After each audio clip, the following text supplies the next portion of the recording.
Hello guys, welcome back to my channel hello Shiksha. तो guys, in today's video हम पढ़ने वाले हैं सेल साइकिल और सेल डिवीज़न को।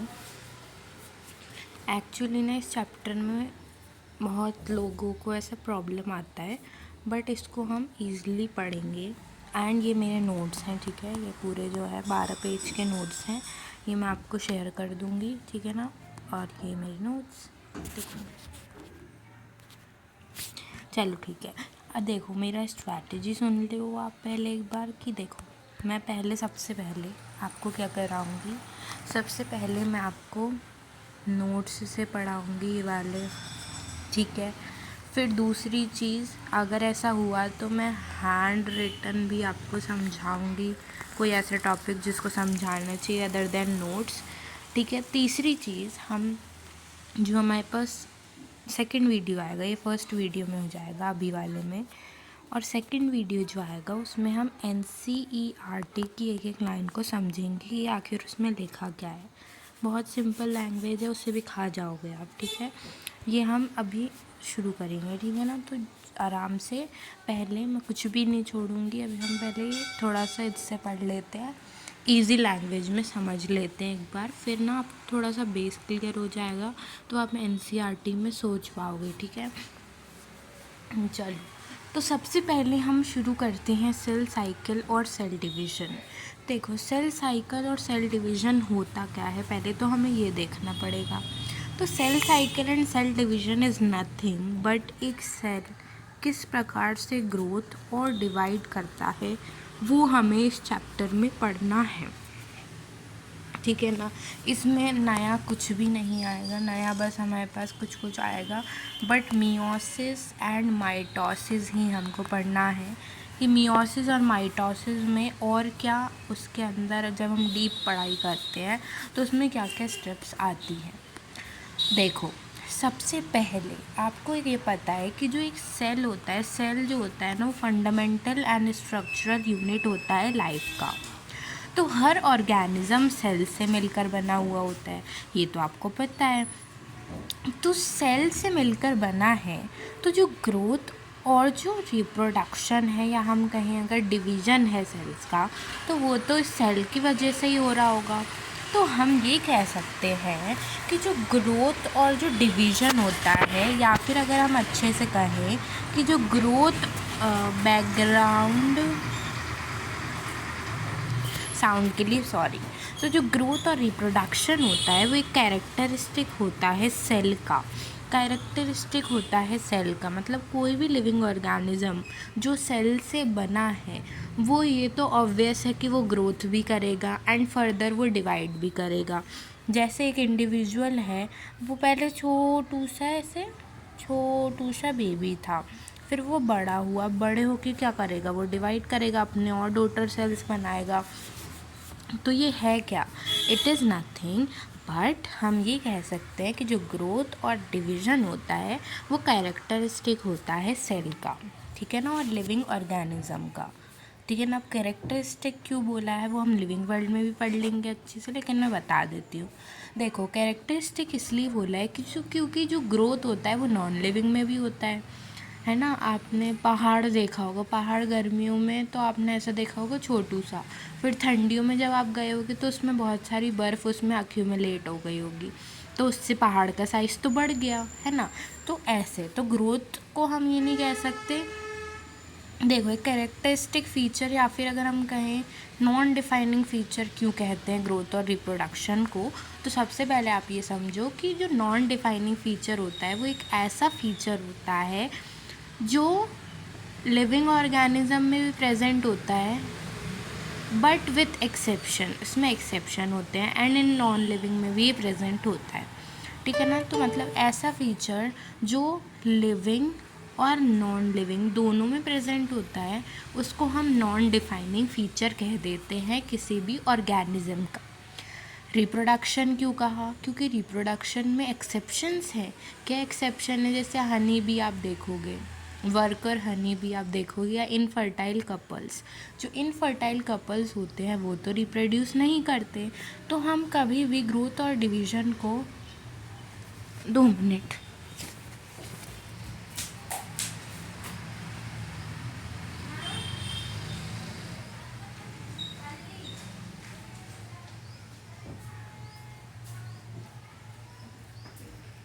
तो हम ग्रोथ एंड रिप्रोडक्शन को कभी भी ये नहीं कह सकते that it is a defining feature of a living organism.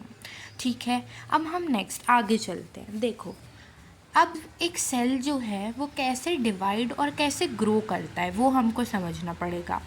तो देखो, सबसे सिंपल सी बात है कि जो एक सेल होता है वो सबसे पहले क्या करेगा, ग्रोथ करेगा, है ना। ये तो आप ऐसा वो कर सकते हो, ऐसे कंपेयर। हमारे पास ये हमारा छोटू सा बेबी है, ठीक है ना। क्या है हमारे पास, छोटू सा बेबी है। इसका मुंह अलग लग रहा है, चलो कोई बात नहीं। ये हमारे पास छोटू सा बेबी है। अब ये छोटू सा बेबी क्या होगा, इसके अंदर जो सेल्स प्रेजेंट होंगे वो क्या कर रहे होंगे, ग्रोथ कर रहे होंगे, अपना साइज़ इंक्रीज़ कर रहे होंगे, एंड फिर वो डिवाइड कर रहे होंगे। एंड डिवाइड करके क्या हो रहा होगा, सेल्स का नंबर बढ़ रहा होगा, बढ़ते बढ़ते बढ़ते बढ़ते आज जो आप हो वो इतने बड़े हो गए हो, ठीक है ना। तो सबसे पहले कोई भी लिविंग ऑर्गेनिज्म हो या कोई भी ऑर्गेनिज्म हो, वो सबसे पहले क्या करता है, सबसे पहले जो सेल होता है वो ग्रोथ करता है, ठीक है ना। ग्रोथ करेगा, खाना पीना कितना क्या चाहिए वो सब देखेगा, फिर वो डिवाइड करेगा, ठीक है ना। और इसी प्रोसेस को वो क्या करता रहेगा, अपना फॉलो करता रहेगा। तो ये हमारे पास एक सेल था, इसने ग्रोथ किया। ग्रोथ करने का मतलब क्या है, साइज़ बढ़ा हुआ है, ठीक है ना। आपसे बोलते ना कि अरे ये तो इतना छोटा देखा था, अब तो कितना बड़ा हो गया है। क्यों, क्योंकि यहाँ पे आपका साइज़ जो है वो उन्हें बड़ा दिखता है, ठीक है। तो बड़ा दिखता है, तो जब आप तो इतनी सी थी आपकी हाइट, अब इतनी हो गई तो आप बड़े तो हो ही गए हो, देन यू विल डिवाइड, है ना। आप डिवाइड करोगे, ग्रोथ रिप्रोडक्शन करोगे। तो ये सारे प्रोसेसेस चलते हैं। अब हमें देखना है कि सेल डिवीज़न करना ही क्यों है, क्यों सेल डिवाइड कर रहा है, ऐसे ही रहने दो। तो सेल डिवाइड क्यों कर रहा है, क्योंकि हमें पता है एक सेल के पास क्या होता है, सेल के पास एक न्यूक्लियस होता है एंड एक साइटोप्लाज्म होता है, ये हमको सबको पता है। तो एक कर्नप्लाज्म थ्योरी दी गई थी हर्टविंग के द्वारा। उन्होंने बोला कि जब सेल ग्रो करता है ना साइज़ में, ठीक है ना, जब इतना सा सेल था अब वो इतना बड़ा हो रहा है, मतलब जब वो ग्रोथ कर रहा है साइज़ में, तो जो न्यूक्लियोसाइटोप्लाज्मिक रेशियो होता है किसी भी सेल का, न्यूक्लियोसाइटोप्लाज्मिक रेशियो मतलब न्यूक्लियस और साइटोप्लाज्म का जो रेशियो होता है वो डिस्टर्ब हो जाता है। मतलब कि जो साइटोप्लाज्म होता है वो तो बढ़ता जाता है, लेकिन न्यूक्लियस जो कि ब्रेन है सेल का, वो नहीं बढ़ पाता इतना इफ़ेक्टिवली। मतलब कि वो तो छोटू सा होता है। अब एरिया बढ़ता जा रहा है और आप वहीं के वहीं खड़े हो, ठीक है ना। आप एक ऐसी जगह खड़े हो जहाँ पे आपका ग्राउंड जो है वो बढ़ता जा रहा है और आप बीच में ही खड़े हो, तो क्या आप इतना इफ़ेक्टिवली पूरे ग्राउंड में घूम पाओगे, बिल्कुल भी नहीं। तो हम क्या कह रहे हैं कि जो सेल होता है, क्या होता है कि वो न्यूक्लियोसाइटोप्लाज्मिक रेशियो जो होता है वो क्या होता है, डिस्टर्ब हो जाता है। क्यों, देखो अब रीज़न नीचे लिखा है कि जो न्यूक्लियस होता है वो कंट्रोल नहीं कर पाता एक बड़े सेल को, ठीक है ना।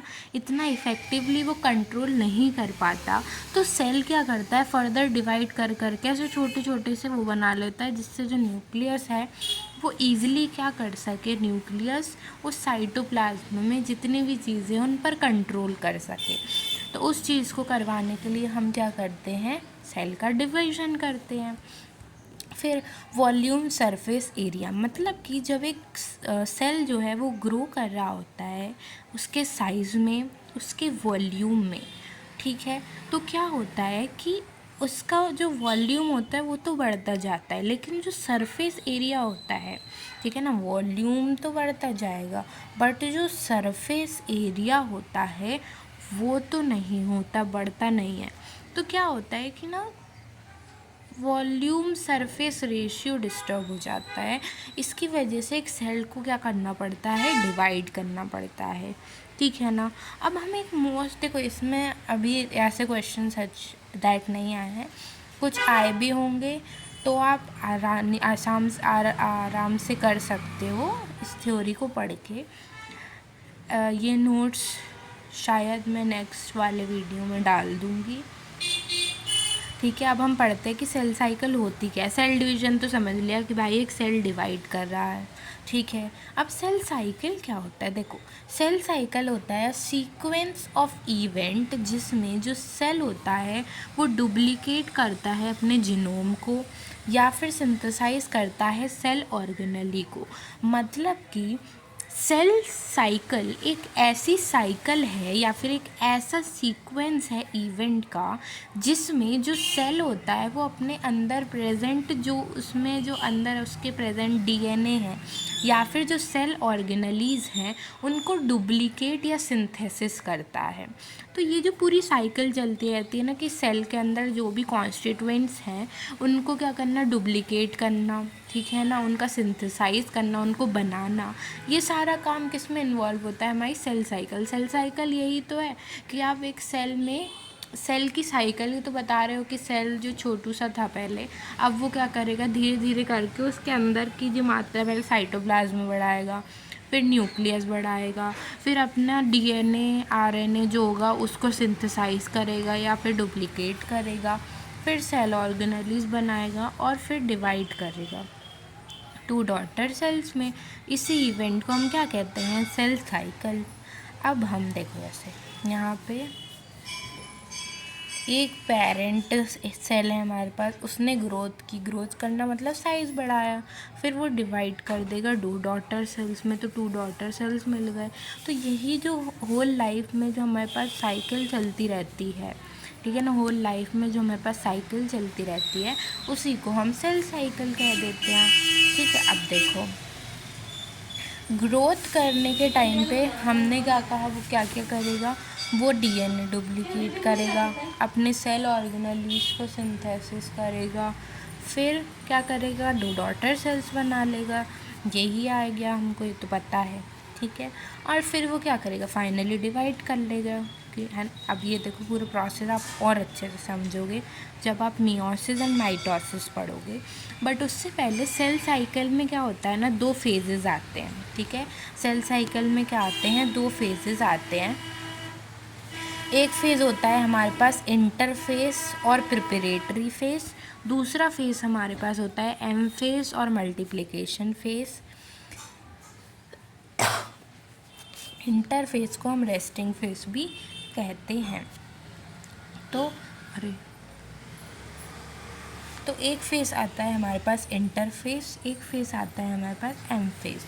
जो इंटरफेस होता है उसको हम प्रिपरेटरी फेस या फिर रेस्टिंग फेस क्यों कहते हैं वो समझ लेते हैं। देखो अब ये वाला जो पूरा फंडा है वो मैं आपको लिख के समझाऊंगी, ठीक है। वो भी पूरी तैयारी करके रखी है, देखना।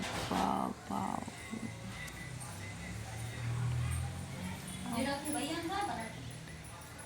मैगी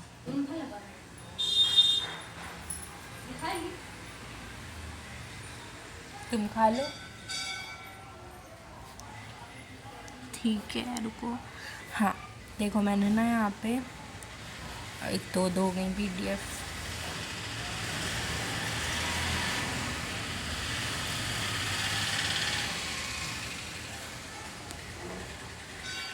मैंने यहाँ पे सेल साइकिल सेल डिवीज़न की PDF भी रखी है, यहाँ पे ये नोट्स, ठीक है।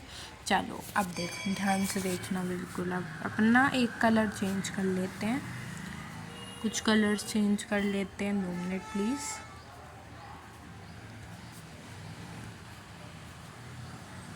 देखो अभी हम पढ़ने वाले हैं किसको, अब हम पढ़ेंगे सेल साइकिल के फेजेस को। किसको पढ़ने वाले हैं हम, सेल साइकिल के फेजेस क्या क्या होते हैं वो हम पढ़ेंगे। तो जो सेल साइकिल होता है उसके हमारे पास, अगर आपको लिखना है तो लिख लो, मैं सेम ही चीज़ पढ़ाऊँगी, मैं कुछ अलग भी नहीं लिखा है मैंने, ठीक है।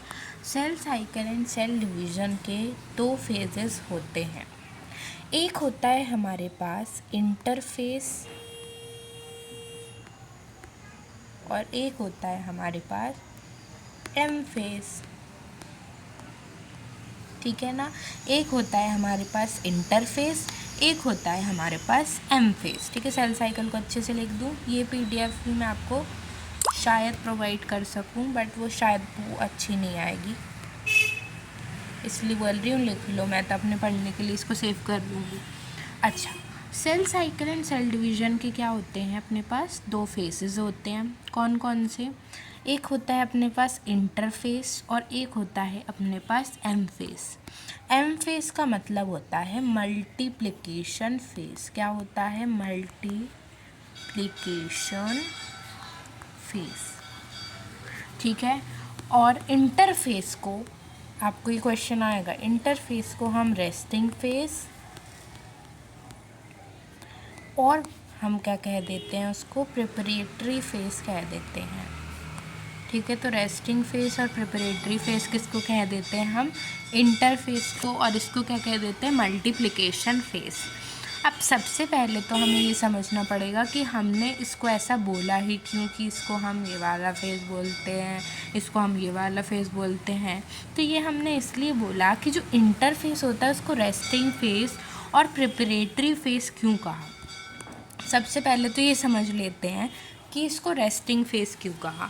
देखो, इसको रेस्टिंग फेस इसलिए कहा क्योंकि यहाँ पे जो सेल होता है हमारा वो डिवाइड नहीं करता, ठीक है ना। जो सेल होता है हमारा वो डिवाइड नहीं करता।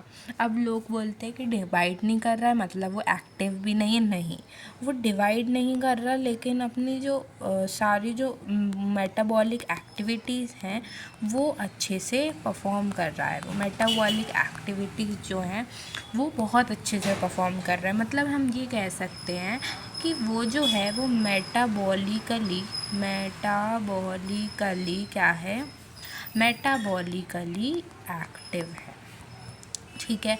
हम ये कह देते हैं कि जो सेल है अगर वो डिवाइड नहीं कर रहा है, रेस्टिंग फेज इसलिए कहा है क्योंकि सेल जो होता है इंटरफेस में वो डिवाइड नहीं करता, बट वो मेटाबॉलिकली एक्टिव होता है। मेटाबॉलिकली एक्टिव का मतलब सारे फंक्शंस वो परफॉर्म कर सकता है उस फेज़ में भी, वरना आप मर नहीं जाते, मर जाते ना। आप छोटे से बच्चे थे, फिर आप धीरे धीरे करके बड़े हुए।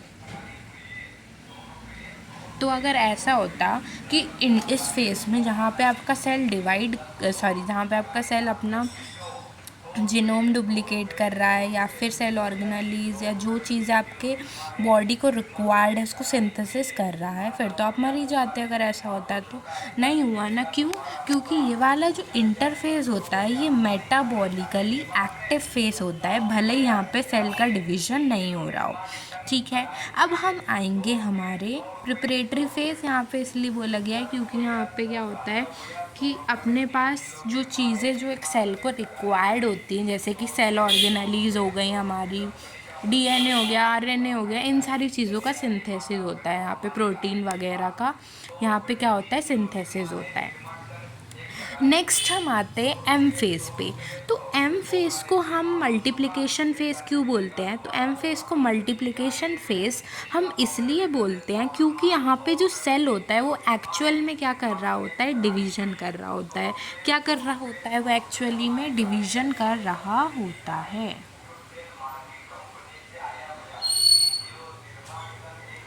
ठीक है। तो जो सेल होता है ना वो एक्चुअली में क्या कर रहा होता है, डिवाइड कर रहा होता है। तो द सेल एक्चुअली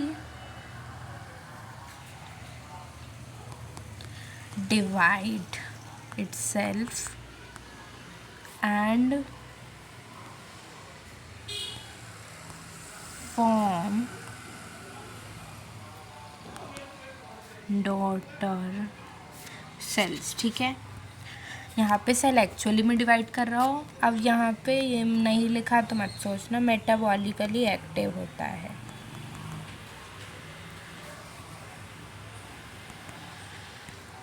अब आपने देखा होगा एक जो छोटा सा बच्चा आपके घर में पैदा हुआ होता है उसको ना बहुत टाइम लगता है अपने जितनी हाइट पाने में, मतलब अपने जितना ग्रो होने में उसको बहुत टाइम लगता है।